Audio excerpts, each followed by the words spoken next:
तालिबा जिन्होंने बड़े खूबसूरत अंदाज में तिलावत को पेश किया।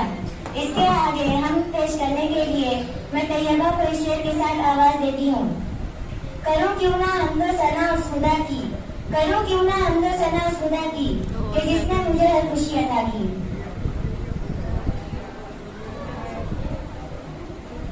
अस्सलाम वालेकुम।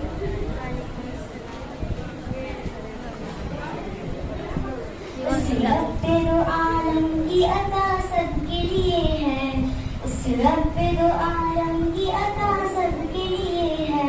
ये चांद ये सूरज ये फिजा सबके लिए है, ये चांद ये सूरज ये फिजा सबके लिए है। उस रब्बे दो आलम की अता सबके लिए है, उस रब्बे दो आलम